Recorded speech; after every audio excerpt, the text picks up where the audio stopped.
Ako si Maria at ito ang aking kwento.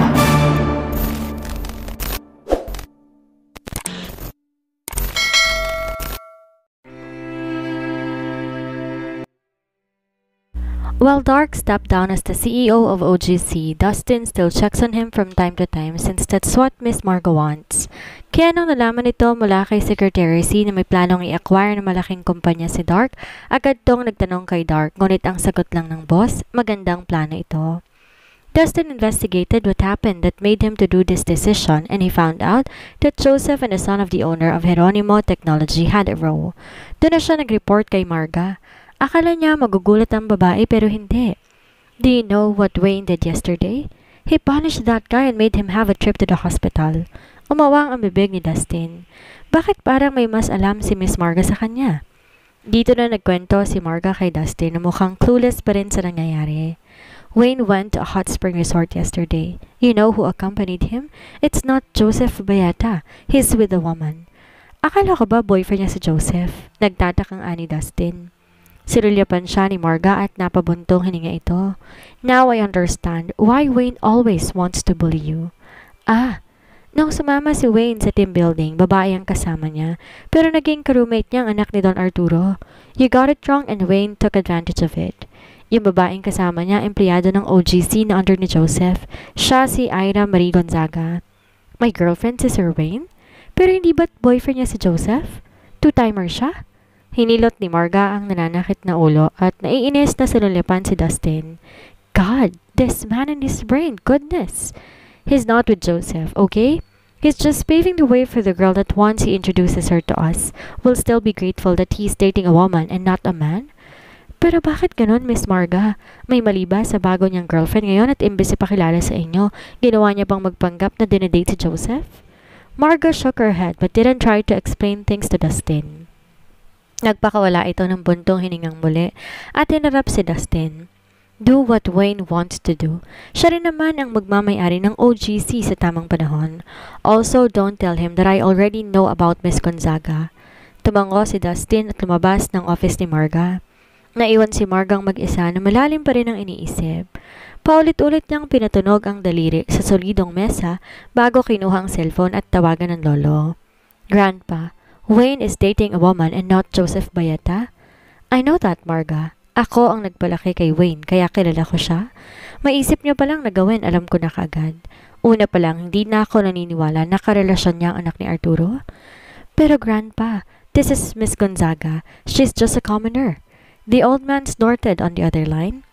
Pinakilala niya sa atin ang ex-girlfriend niya, pero nauwi pa rin yon sa hiwalayan, hindi ba? Except for his first love, Wayne won't love another one. Believe me, he will soon get bored and he will stop seeing that girl you're talking about. Hanggat di niya pinapakilala sa atin, kailangan lang natin umakto ng normal. Baka magulat na lang tayo, maghiwalay nga sila, at iba na naman ang girlfriend ng pinsan mo. Pero Grandpa, tumatanda na si Wayne. Kailangan niya nang makakilala ng disenteng babaeng pakakasalan niya, the one who fits him. Don't worry about Wayne. He made a promise. Kalahating taon na lang at siya na muli ang hahawak sa OGC. This time, it's permanent. He will be sensible in no time. Sandali pa silang nag-usap bago pinatay ni Marga ang tawag. Dahil hindi pa rin tiwala si Marga sa bagong kasama ni Wayne, pinaimbestigahan niya ito para mapanatag ang kanyang loob. Hindi maaaring makasira ang babae kay Wayne. Ang inaalala niya lang, paano kung makabalik na ang taong totoong mahal ni Wayne? Parang babaeng yon. Ngayon pa lang, naaawa na si Marga kay Ira dahil kilala niya si Wayne. He's really in love with that girl that he did not have a space for another girl. Kaya alam ni Marga na hindi totoo ang ginagawa ni Wayne ngayon na pakikipagrelasyon, kundi hanggang ngayon nagre-rebelde pa rin to dahil sa ayaw ng abuelo, hindi sa babaeng mahal nito. Marga just hopes everything goes well in the future. Pagbalik ni Ira sa opisina nung sumapit ang Lunes, isang balita ang bumungad sa kanya. Na-acquire na ng OGC ang Geronimo Technology. Kung iisipin, parang magandang balita yon, pero hindi. Ang proyekto na pinaghirapan nilang tapusin ay naging proyekto na mismo ng OGC, kaya ang value nun bumaba na. Parang nawalang accomplishment na meron sila ni Carla. Pero kahit malungkot, hindi pa rin bibitawan ni Ira yon dahil pinaghirapan nila yon. Ngunit sa naririnig niya, masama ang mood ni General Manager Noel dahil sa nangyari. Nabigla na lang si Ira nung afternoon shift, pinatawag siya ni Noel sa opisina nito. Nang kausapin siya nito, sinabihan siya ng lalaki na hayaan na ang project kay Carla habang siya naman ay sasama rito bilang assistant/secretary. Dahil nakalib ang secretary nito at malapit ng mga anak. Dahil nakita raw ni Noel na magaling siya at makakatulong dito, maganap ng project at hahawakan nito. Payag naman siya, ngunit sinabi nito, sasalang agad sila sa business trip at hindi niya alam kung papayag ba si Dark kapag nalaman nito. Yon ang gumugulo sa isipan ni Ira at di niya namalayan na ilang minuto na pala siyang naghihintay kay Dark sa waiting shed. Miss Ira? May sasakyang huminto sa harapan ni Ira. Nirolyo ang bintana pababa at bumungad sa kanya ang isang maganda ngunit pamilyar na mukha. Saan nga niya ito nakita? You don't remember me? Ako yung sinamahan mo sa comfort room dahil naliligaw ako. Hop in. Ah, ikaw pala yun. Pero may sundo po ako. Salamat na lang po. Pagkasabi noon, tumunog ang cellphone niya at nakatanggap siya ng message mula kay Dark. Sinabi ni Dark na binilin siya nito kay Kuya Dave at susunduin daw siya. Pero pagkatapos noon, pumasok din ang tawag ni Kuya Dave at sinabi nitong nasa kasa ang kotse dahil bigla na lang daw huminto ang kotse nung susunduin na siya. Mukhang wala kang sundo ah. Come on, isasabay na kita. Umiling si Ira. Magagrab na lang ako, miss. Si Marga naman ang ngayon umiling sa narinig. No, you can ride with me. Don't worry, I'm a trusted person. If you want, I can give you my ID so you can check if I'm a scammer or not. Hindi naman po sa ganon. Marga flashed a smile at Ira once again. Then, hop in. Walang nagawa si Ira kundi ang sumakay sa kotse ni Marga pagkatapos alukin kung mapagkakatiwalaan ng babae. Pero sa likod niya humarap siya para mabilis tumalon pababa kung kikidnapin siya nito o hindi. Bakit pakiramdam ni Ira may kailangan sa kanya ang babaeng ito? Sinabi ni Ira kung saang subdivision siya iyahatid. Balak niyang bumaba kapag nasa labas na ng subdivision at lalakarin na lang paloob dahil hindi nagpapapasok ng outsiders ang management ng subdivision. Ngunit hindi kaagad siya nakaimik nung sabihin ni Marga na sa mismong subdivision na rin pala ito nakatira at ilang streets lang ang layo mula sa bahay nila. You're also living there. It's a coincidence na doon din ako nakatira. Iyo ba ang bahay? Looks like bata ka pa, established ka na. I heard mahal ang bumili ng property sa subdivision na tinitirhan natin, ha? Even a small bungalow-style house costs around tens of millions. Tanong yon ni Marga habang nagmamaneho pa uwi. Umiling naman si Ira. Hindi ako gumastos doon. Buhay ng asawa ko yon. Asawa? A crack appeared on Marga's face as she said that in disbelief. Ang bata mo ba para magpakasal? I think you're in your early 20s. Hindi ba't parang ang bilis naman? Oh, sorry kung ganito ang tanong ko. I'm just curious. Wala naman yon? Paunang ani Ira. Nagpakasal kaya na mabilisan kasi. Whirlwind marriage ba? Mabuti. Mabuti na nga lang at mabait siya kaya wala ako maiipintas. Actually, he's going to fetch me pero kailangan daw siya ng lolo niya kaya hindi siya nakapunta sa akin. Then, why don't you join him? Pwede namang isama ka niya dahil lolo naman niyang kasama niya, hindi ba? Parang may pinahihiwatig ito sa salita nito, ngunit hindi yon pinansin ni Ira kasi hindi pa ako kilala ng pamilya niya. Whirlwind marriage ang nangyari at umahanap siya ng tiyempo para ipakilala ko. Sandali siyang sinulyapan ni Marga sa car front mirror bago nagsalitang muli. Hindi mo ba naisip na baka sinasabi niya lang sa'yo yan at di ka niya talaga balak ipakilala? Paano kung bago ka pa niya ipakilala, manawa pala siya at hiwalayan ka? Maliit nang umiti si Ira, tumingin sa labas ng bintana. Nakikipaghiwalay ako. Alam ko naman ang papel ko sa kanya eh. Aksidente lang pagpapakasal niya sa akin at tinulungan niya lang ako kaya kung sasabihin niya na ayaw niya na, wala akong reklamo at puputulin kong koneksyon namin. Sa narinig, napahinga na malalim si Marga. And maybe that's the reason why he's fascinated with you. Bumaling si Ira kay Marga. Kilala mo ang asawa ko? Umiling si Marga at umaktong hindi alam ang sinasabi ni Ira. No, yan lang ang tingin kong ugali ng asawa mo. Pinarada ni Marga ang kotse, di kalayuan sa bahay nila Ira. Is this your house? Oo, salamat sa paghatid ha.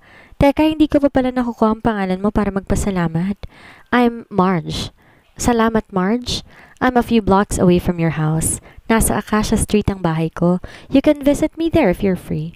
Also, can I have your number? Para naman may kaibigan ako. Binigay ni Ira ang cellphone number dahil tingin niya naman mabuting tao si Marge. Umalis din si Marge at si Ira naman naghintay sa labas ng bahay at sinabi sa intercom na naroon siya. Agad lumabas si Butler James at tinanong kung bakit walang kotse. Doon ipinaliwanag ni Ira na nasiraan si Kuya Dave kaya may naghatid sa kanya.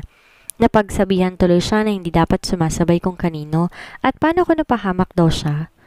Ngumiti si Ira at nangako sa matanda na hindi na siya uulit. Sinabi rin ni Butler James na maghahanap pa ito ng isa pang driver para masusundo siya. Akala ni Ira tapos na yon, ngunit binanggit pa rin ni Butler James iyon kay Dark nung dumating ito. Do you know the person who picked you up from the office? Marge daw ang pangalan niya at minsan ko na rin siyang nakita sa OGC, kaya tingin ko isa siya sa may katungkulan sa OGC. Hindi ko lang alam kung anong posisyon. Sinabi niya rin dito siya nakatira. When Dark heard that name, he already had an idea in mind who that person was. Well, maybe you can be friends, sabi na lang ni Dark. Tingin mo? Sa bagay mukha naman siyang mabait. Dark smiled at Ira and caressed her hair. Before I forget, I bought you the latest game machine with its other equipment. You can check it now in our room. Nang marinig yon ni Ira, nagningning ang mga mata nito at halos talunin siya ng yakap. Habang kasama to ni Dark, mas lalo niyang nakikilala ang babae at hindi talaga siya nagsisisi na itong pinakasalan niya. Ira is so easy to please. She didn't want jewelries, designer bags, or gold. Not that he couldn't give her that, pero mas gusto niyang simpleng bagay lang at natuklasan ni Dark na sa free time ni Ira, mahilig tong maglaro ng games. Kaya bakit di niya ibigay ang gusto ng asawa? There's him who wants to spoil her to end. Tumakbo si Ira patungo sa kwarto at si Dark naman dumiretso sa study room para tawagan ng ate. Did you buy a house near us? A hearty laugh was heard on the other line. I didn't know na makakarating agad sa iyong balitang yan. Looks like walang naililihim sa'yo si Ira. It's because I am her husband. Nagyayabang na ni Dark. Natahimik naman sandali si Marga sa kabilang linya. Are you really married to her? Wayne, iniimbestigahan ko siya at mukha siyang matino at simpleng babae. Why are you messing up with her? Who told you I'm messing up with her? When I was dating Dahlia, you were dissatisfied. And now that I'm with Ira, she's still not fit for me in your eyes? Wayne, you know how our family works. Ang tulad ni Ira masyadong simple. She can't stand beside you when you inherit the OGC. I know she's a good girl, but that doesn't mean she's good for you. And Wayne, I know you still have her in your heart. Aren't you being unfair to Ira? You married her even when you don't really love her. Who told you I don't love her? Ate, I'm in love with my wife. Yes, it's a bit fast for me to fall for her, but I really love her. I don't believe you, Wayne. I know you. Ira looks like your first love, right? Maybe that's why you impulsively married her. Pero hindi mo dapat ginawa yon. I can see in Ira's eyes na may nararamdaman siya nung pinag-uusapan ka namin kanina at masasaktan siya kapag malaman niya ang kalokohan mo. You can see that she feels something for me? She likes me? Naingiting ani Dark. Hindi yun ang usapan dito, Wayne. It is, ate. I like her. No. I love Ira. Please believe me that I'm over with her. Umiling si Marga sa narinig. Mas lalo tong di naniniwala kay Wayne dahil parang labas lang sa ilong ang pahagayag nito ng damdamin, hindi sincero.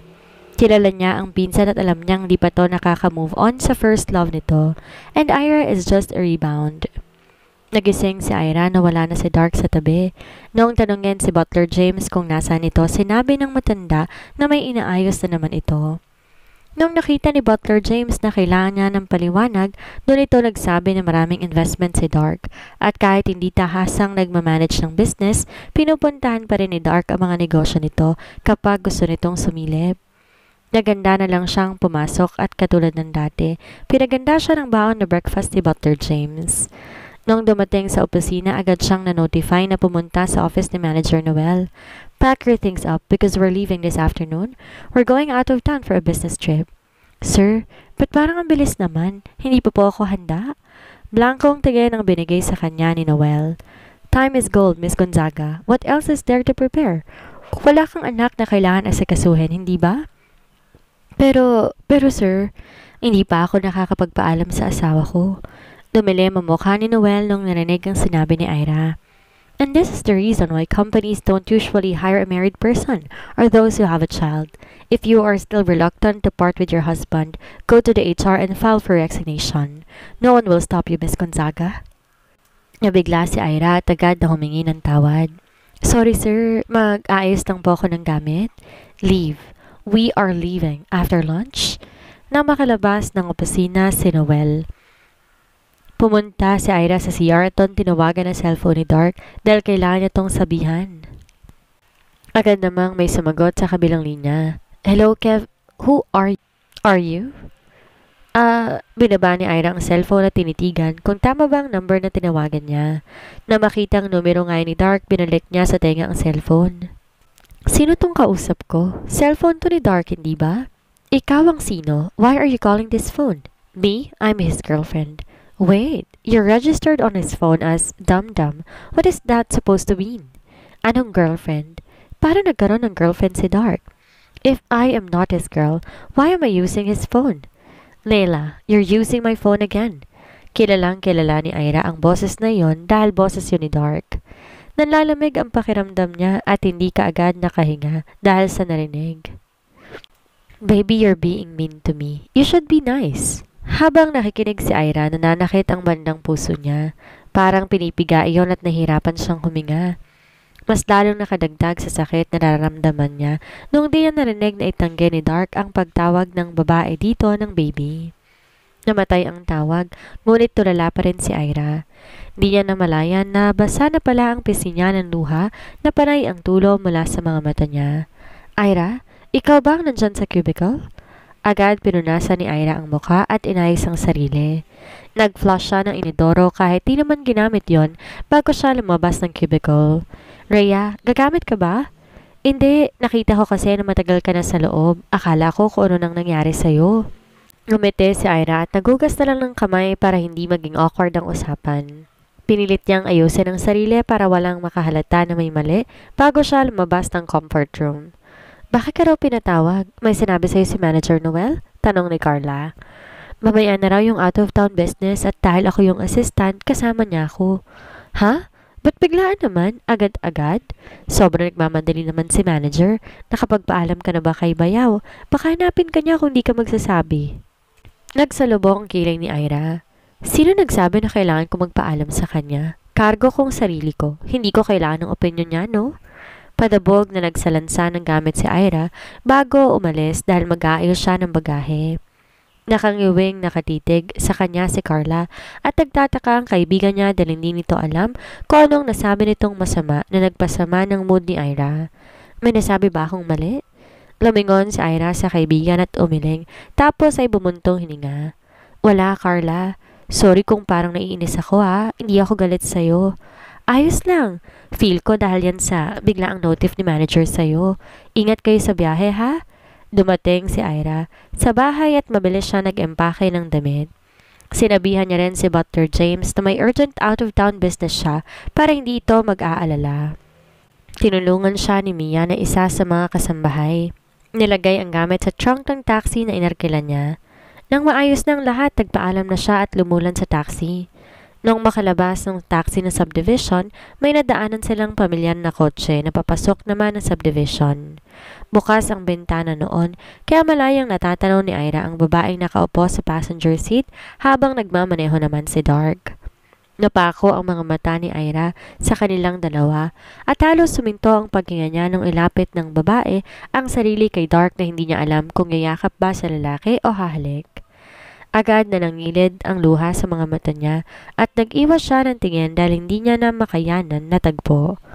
Namula ang mata ni Ira sa pagpipigil ng pagtulo ng luha. Kinagat niya ang pang-ibabang labi at kinalma ang mabigat na pakiramdam. Trabaho muna ang kailangan niyang isipin at hindi ang tulad nitong di naman dapat pagtuunan ng pansin. Dumating si Ira sa airport, nakaredy na ang ticket niya maging ang kay Noel. Local flight lang gagawin nila dahil sa Cebu ang destination ng biyahe. You're early, bati ni Noel sa kanya. Kiming ngiti ang naging sagot ni Ira. Ilang minuto na lang flight na nila noong mag-ring ang cellphone niya. Nung tingnan, pangalan ni Dark ang nag-flash sa screen. Agad siyang nag-decline ng call, nag-airplane mode ng cellphone at tinagis na lang iyon basta sa shoulder bag na suot. Why don't you answer the call? Hindi naman po importante yon. Tara na, sir. Tinatawag na po yata ang flight natin, baka mahuli tayo. Naghibit balikat si Noel at naglakad sila papasok sa departure area. Mabilis na naging bahay nila Ira mula sa eroplano hanggang sa touchdown sila sa Mactan Airport. May sumundo rin sa kanilang sasakyan. Papasakay na sana sila nung gumilid sa may trash bin. Sinandal ang kamay sa pader at sumuka ng sumuka doon. Kinabahan si Ira dahil patuloy ang pagsuka ni Noel na hinilot niya ng likod ng lalaki. Kita niya ang butil na pawis ito, maging ang pamumula ni Noel. Tiningnan ni Ira ang driver at kinausap. Kuya, may malapit bang ospital dito? Dalhin po natin siya sa ospital. Sige ma'am, mukhang kailangan na nga ma-ospital ni sir. No, I can manage. Naputo lang sasabihin ni Noel. Napatili si Ira nung dumuwal muli si Noel at imbes na sukang lumabas sa bibig nito, pulang likido ang gumapang palabas ng bibig. Sir Noel!